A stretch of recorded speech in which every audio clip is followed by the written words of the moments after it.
Hello and welcome to another episode of Mortgage Video Mastermind, where we bring you professionals who share insight into the latest trends, tips, industry, technology, and services to help you create more videos to use in your mortgage business.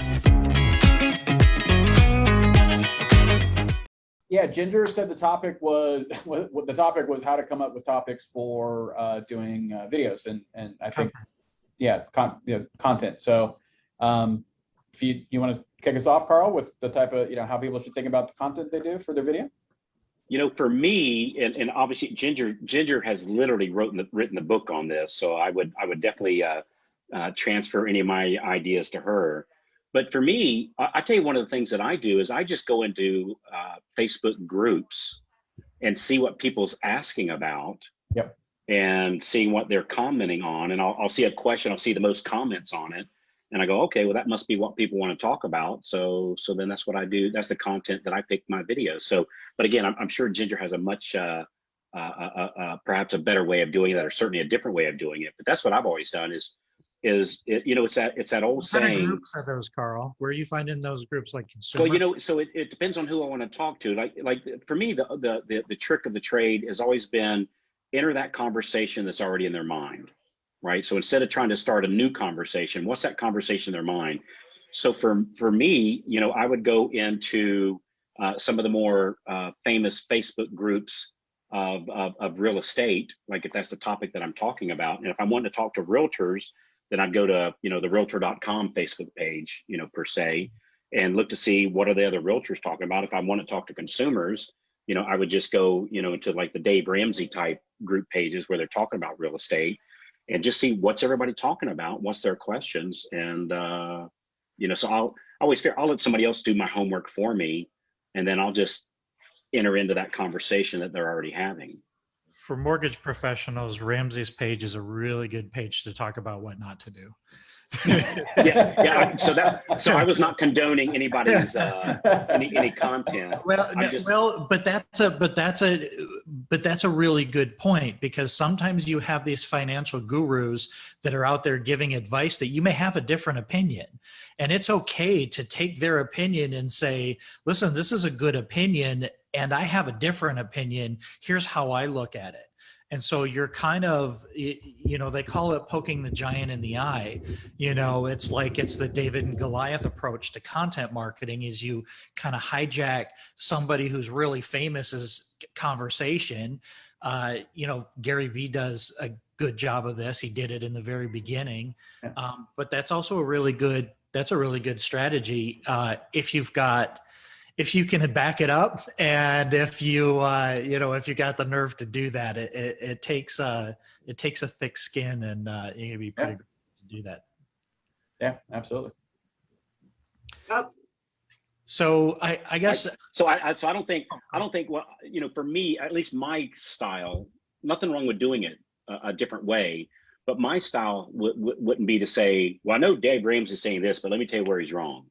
Like I would say something like, some people might say, or some people might think this, but what I have found is this other direction. And so it's the old feel, felt, found. I know some people feel this way, and I felt like that. I used to think that same thing, but then I found out and insert new direction of the conversation. But even though I have to tell you, I call it the us versus them conversation, where you actually like call somebody out per se. I don't think there's anything wrong with doing that, and it's very effective. It's just not my personal style of doing things. And I think it's also important to differentiate between a thumb-stopping headline and your content. So Dave Ramsey is wrong will stop your thumb and make people read it. And then you can say, Dave Ramsey is a very well-respected person. He has this opinion. It's based off of this. Here's my experience. However, he's totally screwed up. No, because that's the great thing about all of this. And that's kind of what my point was. One of the things I wanted to introduce is that, when you're planning your content, when you're doing content, the first thing you need to try to identify is, who do you want to attract? because the content you create is the customer that you will attract. And I've learned that both the good way and the bad way. You know, the low hanging fruit for mortgage people is down payment assistance, but you start creating a bunch of down payment assistance content, you'll get a lot of traffic, and you also get a lot of people that might need more help than you have the bandwidth to be able to handle in a high volume. So I think that's the most important thing is why are you creating your content? Who's your audience? When speaking to that audience is important, Kyle talked about that when we had Kyle Seagrave on, that he had to first figure out who his audience was. And so really speaking to that ties in with what you come up with your content. The other thing, I think just talking to other people, you know, being able to do some groups. I mean, Jason, you talked about you were putting together a group and just each week coming up with a different idea to be able to do a video, you know, creating group calls. It's like, you know, I have a group that we do a call with, and we did one on Tuesday, and they came up with just a whole list. It's like, okay, you guys, I want you to just come up with topics. That's it. I don't want you to worry about the content. I just want you to begin by kind of identifying, you know, who you are, who's your customer, and what you do want to talk about, and then start that topic list. And so they came up with some ideas, and it's great because they just started shooting me emails. It's like, okay, I thought about this afterwards. And like one of them, we have a guy that's in West Hollywood, and he says that he has a large LGBTQ community. And so doing support videos, so not necessarily just videos on mortgage, but building some of those support videos as well is good. He talked about gratitude videos, why mortgage brokers love what we do and why we're thankful for our clients. So, you know, having those kind of things. I do a lot, obviously, in loan process videos and loan preparation process, which, by the way, Scott, the tips you gave me for was it the DTAC, the D system that you gave me yesterday? What is Descript? Yeah. I mean, honestly, that cut probably an hour off of editing one video. So, you know, working within groups to be able to find out, you know, sharing, which is why we're doing this, is so important. So, you know, walking through an online application, you can record it one time and then divide it up into little things. So, you know, I love the idea as far as, you know, finding the topics that's hot right now, but don't limit yourself just to talking about mortgages. Think about who's your audience and what you're doing. And then to piggyback on, you know, challenging Dave, you know, different people that are doing things like with Ramsey, you did that, Frazier, with Gary Vee, when he said, don't buy a home, it's the worst investment. And I remember us talking about that because I think it was right after we got back from speaking at Gary. It was like a month after. And it's like, dude, you just held the Agent 2021 with all real estate agents. You brought in mortgage brokers, and now you're telling everyone don't invest in real estate. And you challenged him on that, and I know it got a lot of traction for you too. So I think that's good to do that, and to do it in a way that it's, you know, capturing attention, but also offering some solutions. So here's why I think, and something to consider, which is important. No, and that's to, you know, to Scott's point, you know, you find, and Carl's, about finding something that people are talking about already. And that, when he made that comment, that was everywhere, it was in every Facebook group, everyone, real estate and mortgage, everyone was talking about it. And so I wrote that article, you know, kind of a little bit of newsjacking there, but, you know, with that, and because we had just got back from, you know, speaking at his event. And so if you Google Gary Vaynerchuk and housing now, you'll see my article. I think it's like number 2 or number 1, like right underneath his, it's my article, and same thing, right? That was a topic, everyone was talking about it.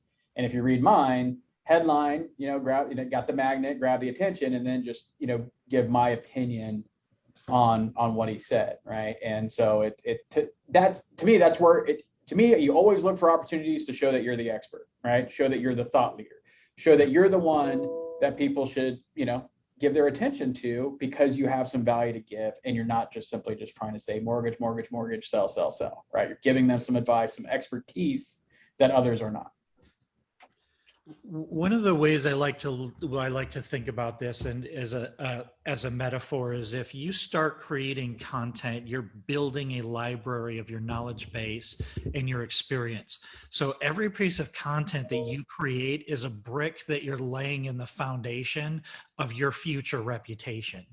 So it's important to have a blueprint first and kind of know why you're doing it, because we're not newscasters. I think a lot of people feel like we have to flip it on and talk about whatever's going on, and that it's all like spontaneous and you're talking about these things. But it's not always that way. There's a variety of content. There's evergreen content that's never going to change, which is how Kyle started, with just guidelines and just talking about guidelines. Those aren't necessarily going to change, but it becomes timely and relevant if there's a change in that guideline that you have already established yourself as an expert in. But then what is your business model? Do you have a demographic, or do you have a program niche? Or do you focus only on USDA? Do you focus only on a certain city? Do you focus only on veterans? And then start laying those bricks and that foundation around that. Hyper-local content is a lot less about mortgages and more about establishing yourself as a presence. I call it mayorism. It is basically being the digital mayor of your community, because you're unavoidable if anybody searches for any topic in that community. And then you kind of become the voice of that community. And if you're the most aggressive content creator in your geographic area, you're going to own that entire space. And so and again, this goes back to what Carl said when we led this off before Ginger got on. She literally wrote the book on this. You need to kind of know where you're going with this stuff. And it's important that you have a plan, because the feedback on creating content is very delayed. You're not going to get instant feedback. People aren't going to they're not going to start responding to you right away. You could be creating content for 6 to 8 to 12 months before you really start getting consumers and feedback from people saying, hey, I ran across your content and this stuff is really good. So you got to know that there's some long haul to it, and you got to have a plan, because once that house is built, it's not easy to tear down and start over. You know, another content thing that I've done in the past that worked really well, I'm almost embarrassed to say it might have been some of my most popular, if not my most popular, was a consumer direct thing. And it also went to my past database. Actually, we also send it out to the real estate agents too, was what's happening this weekend. And so I'd shoot out a little video. I'd do it Thursday afternoon. And the reason I do it Thursday afternoon is because the local paper would tell us what's happening this weekend on Thursday morning, right? I'd go online, get it on Thursday morning. In my case, the Tampa Tribune. And so I'd just go into the Tampa Tribune and I'd click what's happening this weekend in the Tampa Bay area. And I'd pick 3 things. I'd pick one thing artsy fartsy.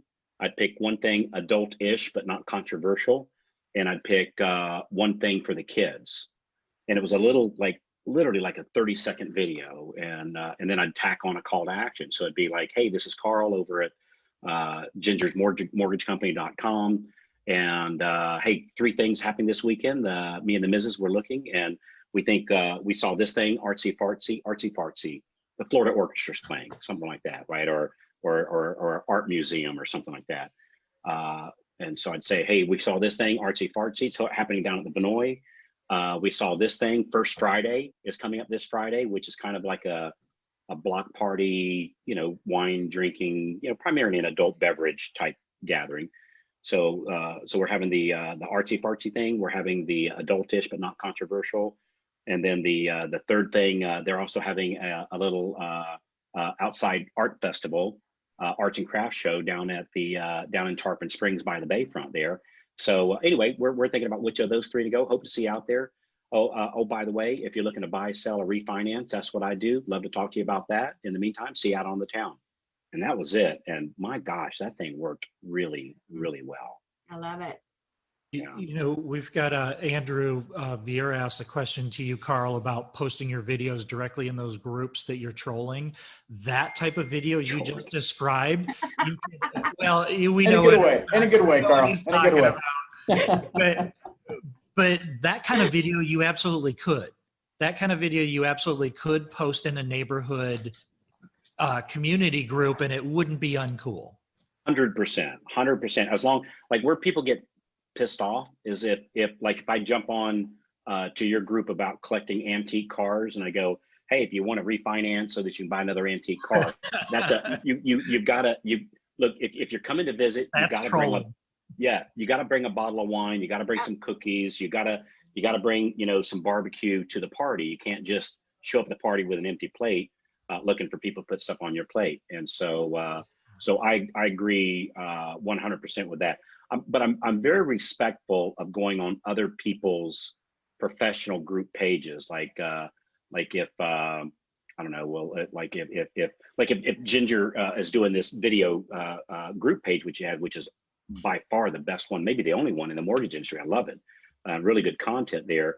You know, the last thing I would do, which I don't have one, but like if I had, I don't know, if I was selling cameras or scripts or something like that, I would never, ever go post on that page, say, hey, I've got these great scripts, or hey, buy my, which I don't have one, Ginger does. Hey, go buy my video marketing book. You know, I would never be disrespectful and go on somebody's, but number one, it's uncool. And number two, you'll get kicked off in a New York second. Early in my career, I did kind of some of those things, a little bit of a bull in the china shop. Horrible mistake, totally uncool. I think it's a mistake, and a lot of marketers do this. Well, but you treat online like it's not in person. You should always treat online like it's in person. Just because you're online in a group, imagine you're standing in a room with all of those people. Would you jump up on top of a table and start screaming about how you can, you know, about what you have to offer while everybody's having conversations with each other? There's this weird thing where people behave inconsistent with how they are when they think they have anonymity, or there's like this perception of anonymity. And Carl is the best example of this, I think, by far, of just being genuine and being completely honest in everything that you do and putting it out there. You're gonna attract the right people, and you're gonna repel other people that don't like your personality. Who cares? Yeah. That's fine. Yeah. You're not going to get along with everybody, but being the exact same person you are in person as you are online, I think is really important for building long-term consistency in your reputation. And quite frankly, what we're talking about here is creating lead generation, is creating opportunities. And you create opportunities by being consistent. And people say, I've known that guy for a long time. They've always been like that. They can be trusted. Yeah. I equate it to, I always taught my son, it's like there's two ways to give, and this goes in business, this goes in life.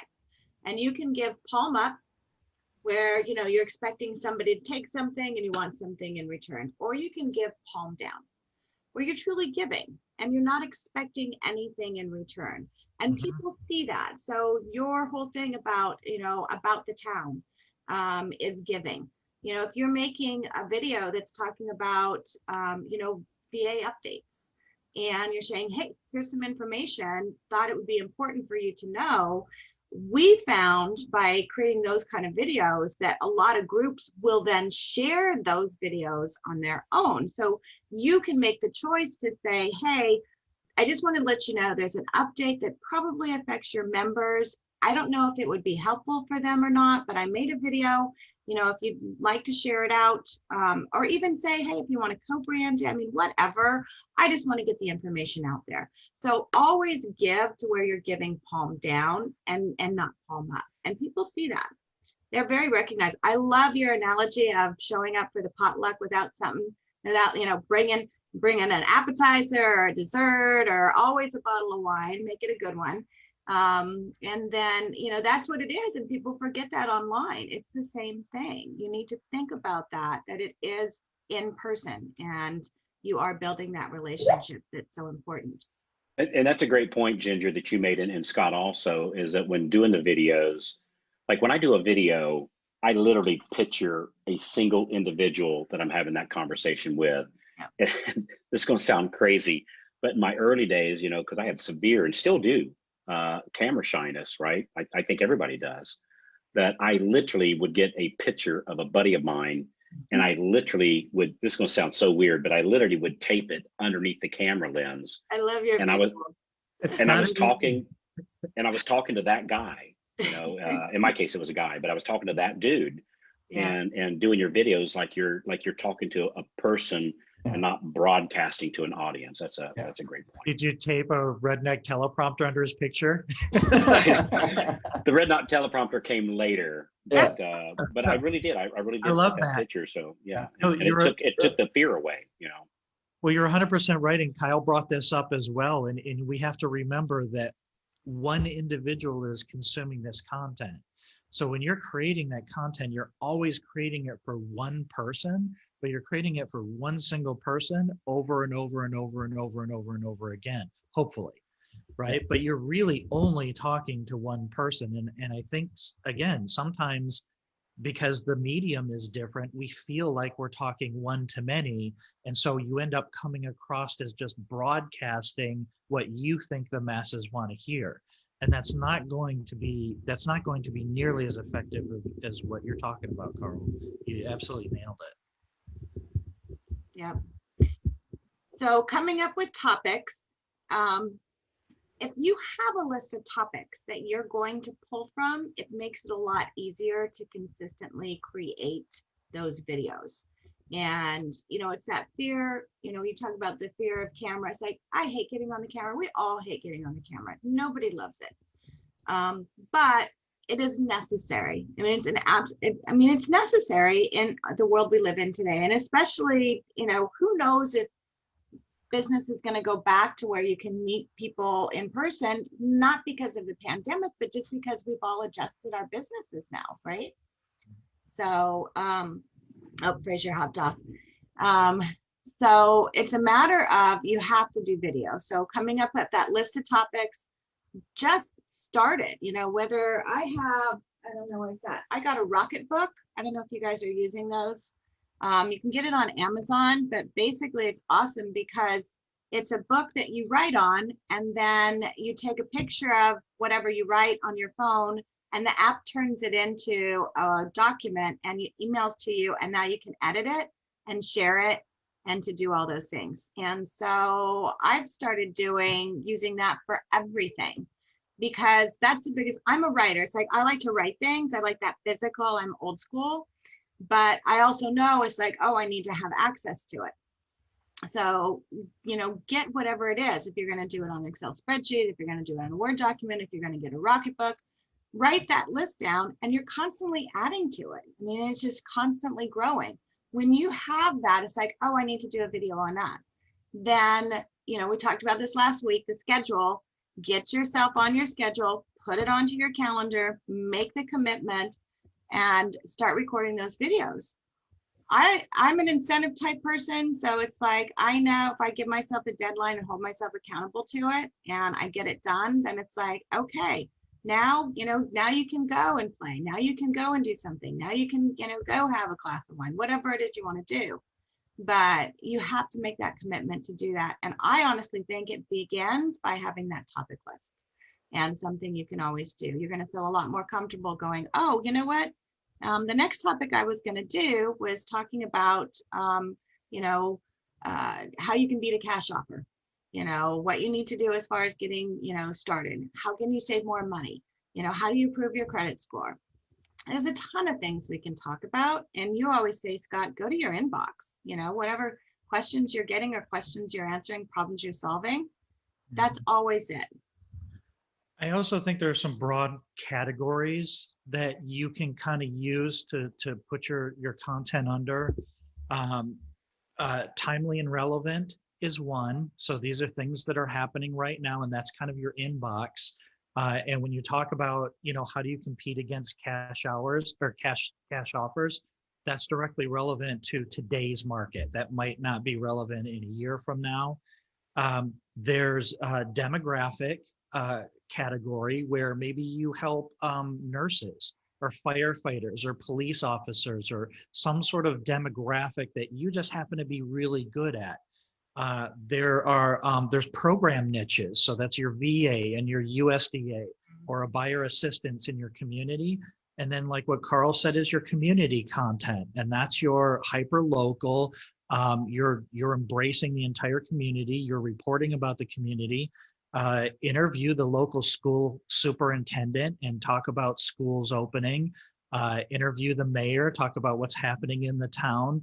Interview small business owners that maybe don't have the technical chops or the video chops that you have, and help promote their businesses, all within the context of, hey, if you're interested in moving to or moving from this town, I might be able to help you out and make that experience a little bit better for you.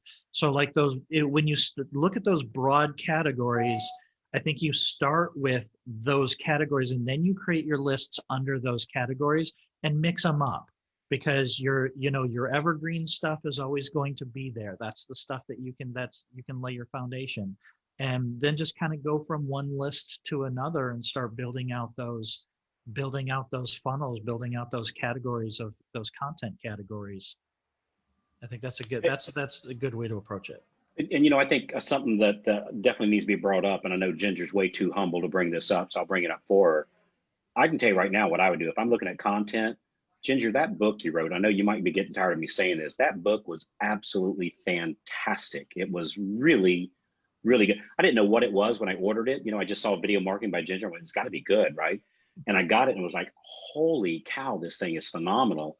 Where you give nothing but ideas and templates of here's your topics for a year. Yeah. And that was really, really good. So if you haven't done so yet, if you go on Amazon, and what I did, I just typed in your name, Ginger Bell, and there might be a better way of searching for it. But that book that you wrote on what topics to do, it doesn't just tell me how to come up with topics, it gave me the topics. And I would, without question, and I'm not just saying it because you're here and you're kind enough to have myself and Scott be a part of your party. It was a fantastic book, and I don't know how you came up with all those topics, but that would, without question, be my how-to. So we're actually Diane in my office is buying a bunch of copies, and we're sending it out to the loan officers in my branch. And it's an absolute must if you're looking for content. Again, I'm not trying to do a shameless plug here, but it was really, really, really good. Well, you're sweet. And honestly, I came up with that just out of, having conversations with LOs with their frustration. And it's like, okay, if I gave you a topic every single week to where, all you have to do is say, oh, I can do a video on that. Because that's it. It's the creativity. And with so many LOs, they tend not to be on the creative side. We're, different side of thinking on our brain. And so just being able to offer that, you have the knowledge. And then the idea is like, okay, let's put it down. It's the same thing you do, when you're meeting with a borrower, what to do, right? So it's like, it's a matter of putting them through that path.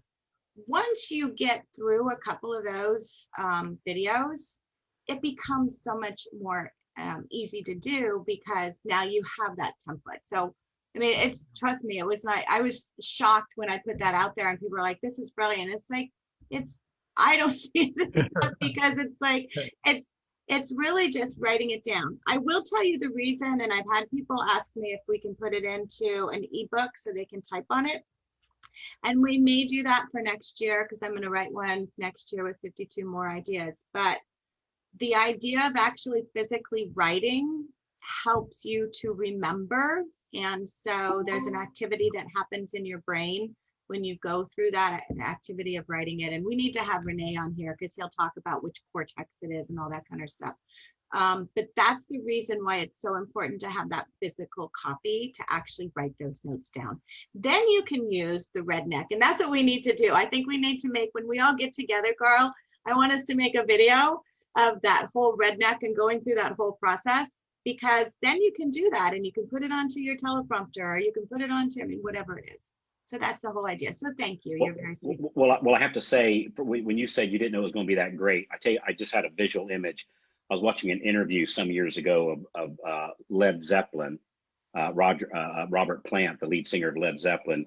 And somebody asked him when he wrote Stairway to Heaven, did he know that was going to be such an iconic song? He said, we just thought it was okay. We didn't realize what we had until we played it at the first concert and the crowd went nuts. We just thought it was okay. It was like, you geniuses are, you're so good at what you do. You don't know how good it is sometimes.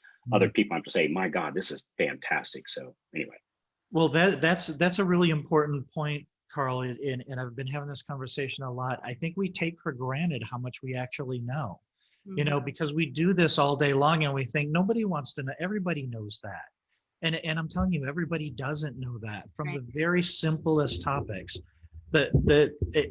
First of all, Carl, 1000% agree with what you said about Ginger's book. 100% start there. It's going to save you a year's worth of time. If you build on that, great, but at least you have that safety net and you have that path. And the lowest hanging fruit that I think we all just take for granted is just tell stories about people you've helped. Every single time we have all of these great stories where we're bringing these consumers, the home buyers that didn't think they could buy, and there was this problem and we overcame it and now they're happy. Tell those stories, because what's happening is the people that are watching that see that you care, they see your passion, they understand that you're an expert, and they see that you're a problem solver. You don't have to solve their problem, but they see that you solve other people's problems. And sometimes that's the takeaway. People are just trying to bridge the trust gap between their keyboard and their heart, right? And they just want to make sure they're not being lied to. So when you're talking about people that you've helped, that makes people more comfortable with you, and that super low hanging fruit.